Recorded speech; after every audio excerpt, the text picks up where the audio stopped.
शालेय शिक्षण मंत्री पदावर वर्णी लागल्यानंतर दादा भुसे यांचं मालेगावात आगमन झालं. त्यांचं जंगी स्वागत करण्यात आलं. शिवसैनिक, नागरिक आणि त्यांच्या समर्थकांतर्फे मंत्री भुसे यांचं जंगी स्वागत झालं. यावेळी त्यांची मिरवणूक काढून त्यांच्यावर जेसीबीनं फुलांचा वर्षाव करण्यात आला. मंत्री माणिकराव कोकाटे यांच्या निवासस्थानाबाहेर लागलेल्या बॅनरची जोरदार चर्चा रंगली आहे. कोकाटे यांच्या स्वागताच्या बॅनरवरून ज्येष्ठ नेते छगन भुजबळ यांचा फोटो गायब झालाय. मात्र भुजबळांचे कट्टर विरोधक आमदार सुहास कांदे यांचा फोटो मात्र लावण्यात आलाय.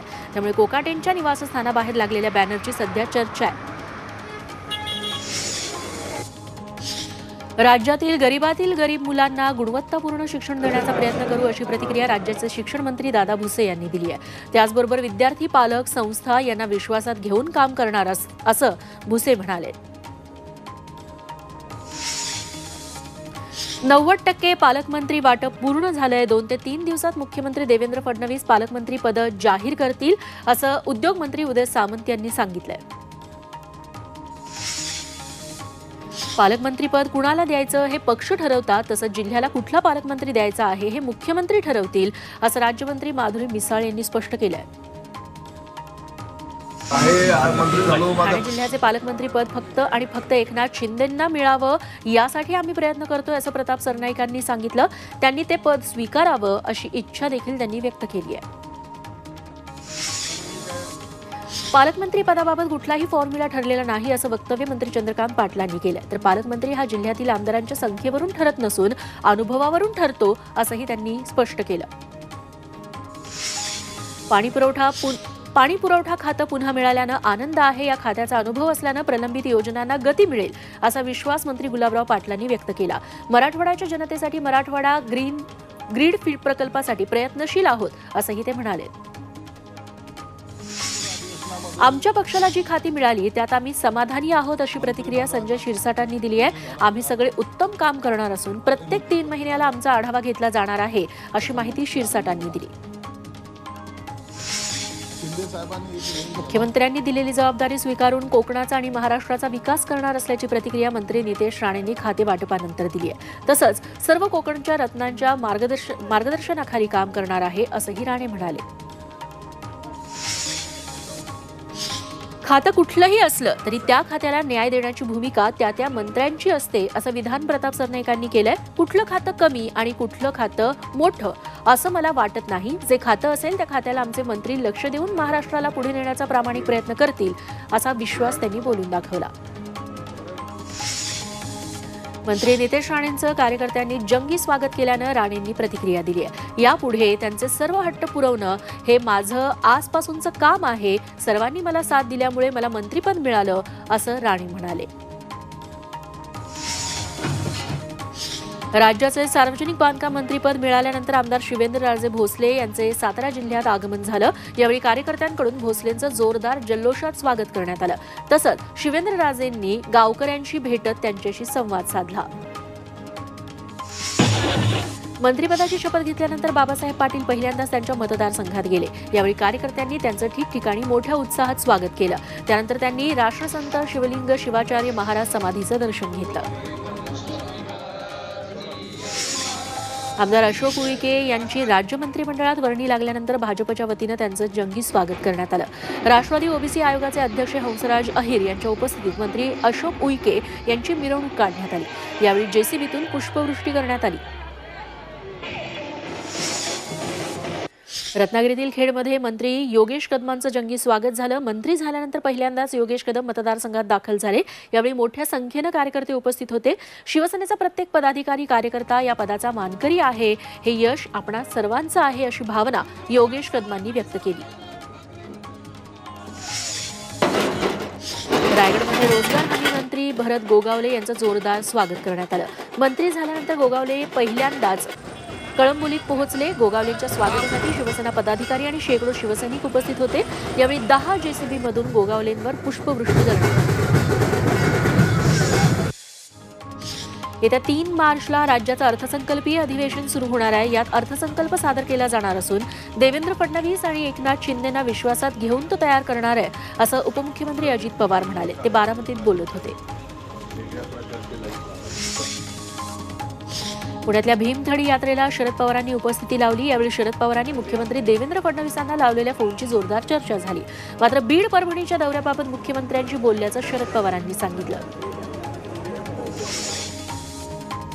काँग्रेस नेते नाना पटोले यांनी महायुती सरकारवर टीका केली आहे। राज्य सरकार संवेदनहीन असून लूट करणारं सरकार आहे अशी टीका पटोलेंनी केली।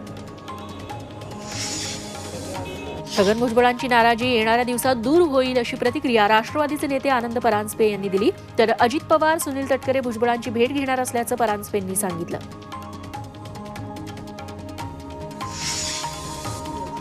ग्रीड मराठवाडा हा फडणवीस, शिंदे आणि अजित पवारांच्या स्वप्नातील सर्वात मोठा प्रकल्प आहे अशी प्रतिक्रिया मंत्री गुलाबराव पाटलांनी दिली। तर या योजनेमुळे मराठवाड्याचा पाण्याचा प्रश्न सुटणार आहे, त्यामुळे हा प्रकल्प पूर्ण करण्यासाठी प्रयत्न करू असंही पाटील म्हणाले। छगन भुजबळांची सर्व पक्षांना आणि राज्याला गरज आहे, त्यामुळे त्यांची लवकरच नाराजी दूर करतील असा विश्वास मंत्री गुलाबराव पाटलांनी व्यक्त केला। छगन भुजबळ ओबीसींचे मोठे नेते आहेत असं गुलाबराव पाटील म्हणाले। छगन भुजबळ यांची नाराजी हा राष्ट्रवादी काँग्रेसचा अंतर्गत प्रश्न आहे असं प्रताप सरनाईकांनी म्हटलंय। त्यावर राष्ट्रवादी काँग्रेसचे वरिष्ठ नेते निर्णय घेतील असंही ते म्हणाले। मनसे अध्यक्ष राज ठाकरेंच्या बहिणीच्या मुलाचा लग्न सोहळा मुंबईतल्या दादरमध्ये पार पडला। या सोहळ्याला उद्धव ठाकरेही सहकुटुंब आवर्जून उपस्थित राहिले। या लग्न सोहळ्यानिमित्त संपूर्ण ठाकरे कुटुंब एकत्र पाहायला मिळालं। इतकंच नाही तर एरवी राजकीय वादविवादामुळे दरी निर्माण झालेले उद्धव ठाकरे आणि राज ठाकरे हे एकमेकांच्या बाजूलाच उभे राहिले होते। त्यांनी एकमेकांशी चर्चाही केली। दरम्यान ठाकरे बंधू लग्नात भेटले म्हणून राजकारण तापायचं कारण नाही, दोघं एकत्र येणं शक्य नाही असा दावा सामाजिक न्यायमंत्री संजय शिरसाट यांनी केलाय।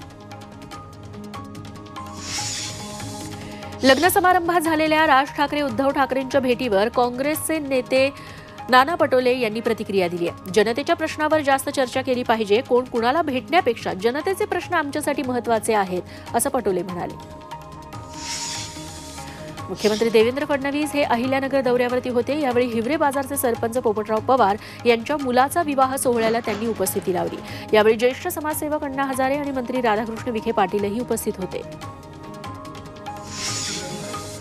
अमरावतीत महानुभाव आश्रमाचा शताब्दी सोहळा पार पडला। या सोहळ्यात सरसंघचालक मोहन भागवत यांची उपस्थिती होती। तसंच विविध ग्रंथांचं प्रकाशन या सोहळ्यात करण्यात आलं। दिल्लीत उद्यापासून महिला योजनेसाठी नोंदणी सुरू होणार आहे। या योजनेत महिलांना 2100 रुपये मिळणार आहे।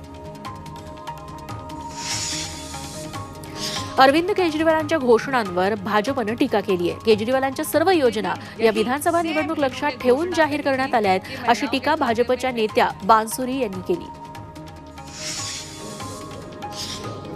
धनंजय मुंडेंविरोधात मराठा समाज आक्रमक झाला। धनंजय मुंडे यांची मंत्रिमंडळातून हकालपट्टी करा आणि त्यांना अटक करा अशी मागणी बारामतीतील मराठा समाजाकडून करण्यात आली आहे। मस्साजोग येथील सरपंच संतोष देशमुख यांच्या हत्येप्रकरणी मराठा समाजाने ही मागणी केली आहे। मराठा समाजाच्या शिष्टमंडळानं तशा आशयाचं निवेदन उपमुख्यमंत्री अजित पवारांना दिलंय। अमित शहांनी केलेल्या वक्तव्याविरोधात कोल्हापुरात इंडिया आघाडी आक्रमक झाली आहे। खासदार छत्रपती शाहू महाराज आणि आमदार सतेज पाटील यांच्या नेतृत्वात बिंदू चौकात निदर्शनं करण्यात आली। यावेळी अमित शहांच्या राजीनाम्याचीही मागणी करण्यात आली। बांगलादेशात हिंदूंवरील हिंसाचार सुरूच आहे। बांगलादेशच्या काशिमपूरमध्ये हिंदू मंदिरावर हल्ला करत पुजाऱ्याची हत्या करण्यात आली आहे। या प्रकरणी बांगलादेशच्या माजी पंतप्रधान शेख हसीना यांनी सरकारवर निशाणा साधलाय। शेख हसीना यांनी मोहम्मद युनुस यांना मास्टरमाइंड किलर म्हणून संबोधित केलंय।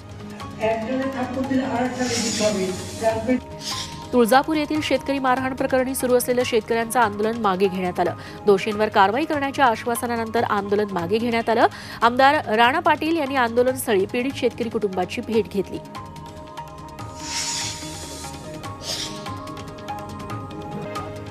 उद्या सकाळी आपण स्वतः बीडच्या कुटुंबियांना भेट देणार असल्याची माहिती उदय सामंत यांनी दिली। तसंच या प्रकरणी शिवसेनेकडून आम्ही मदत करू आणि शेवटच्या आरोपीपर्यंत पोहोचू असा विश्वासही सामंतांनी दिला। बीडचे पोलीस अधीक्षक म्हणून पदभार स्वीकारताच नवनीत कौवत यांनी मस्साजोग प्रकरणात वरिष्ठ अधिकाऱ्यांची बैठक बोलावली। बीड हत्याकांड प्रकरणी आरोपीला अटक करण्यासाठी आम्ही प्राधान्यानं काम करणार असल्याचं पोलीस अधीक्षकांनी सांगितलं। बीड आणि परभणीच्या घटनेवरून विरोधकांनी राजकारण करू नये, महाराष्ट्राची शांतता आणि जातीय वातावरण बिघडवू नये अशी टीका राष्ट्रवादीचे नेते आनंद परांजपे यांनी केली. राज्यात सध्या बीड आणि परभणीचं प्रकरण गाजतंय आणि त्याच अनुषंगानं वेगवेगळ्या राजकीय प्रतिक्रिया येत आहेत. आनंद परांजपे यांनी देखील याबद्दल प्रतिक्रिया दिली आहे. महाराष्ट्राची शांतता बिघडवू देऊ नये असं मत त्यांनी मांडलेलं आहे.